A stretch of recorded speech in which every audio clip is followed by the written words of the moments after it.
And we begin with Trump's misadventure in Syria. On Thursday, America reached a deal with Turkey for a temporary ceasefire. American Vice President Mike Pence and Secretary of State Mike Pompeo were in Ankara yesterday, and they sat down with Turkish President Recep Tayyip Erdogan.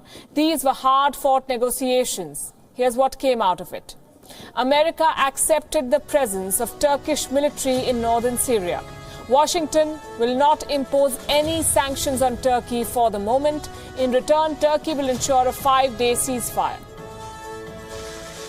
The United States and Turkey have both mutually committed to a peaceful resolution and future for the safe zone, working on an international basis to ensure that peace and security defines this border region of Syria. In addition to the settlement today with the ceasefire, Turkey and the United States mutually committed to the defeat ISIS activities in Northeast Syria. This will also include an agreement renewed today to coordinate efforts on detention facilities and internally displaced persons in formerly ISIS-controlled areas.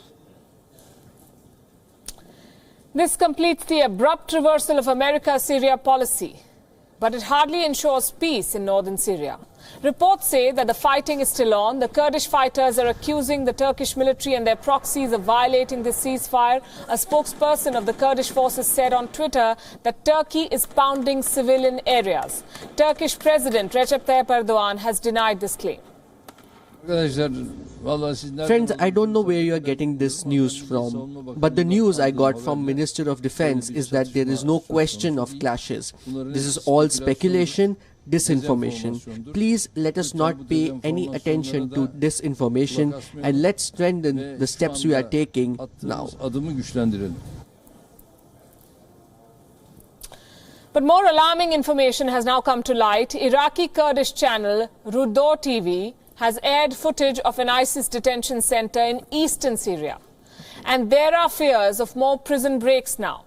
This channel reported that there are not enough security personnel to guard the prisons. Most of these people have been shifted to the north to fight the Turks, the Turkish forces.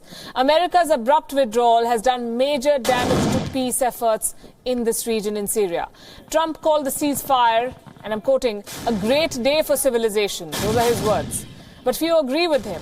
The ceasefire has failed to establish a safe zone, and the civilians there are feeling helpless. The Kurds are now demanding a humanitarian corridor. According to reports, the Turkish invasion has displaced at least 300,000 people. They're homeless. At least 71 civilians have died, and these are conservative estimates. Who benefits from these events then? Turkey, of course, has made gains. It has now stationed troops in northern Syria, and this is virtually a takeover. Russia is the next beneficiary. It's already moving in to fill the vacuum left behind by the American troops. So what does the future look like? The fate of Syria could well be hammered out in the next 5 days. Depends on how the ceasefire holds, if it does hold, that is. The Turkish president will travel to Sochi on the 22nd of October.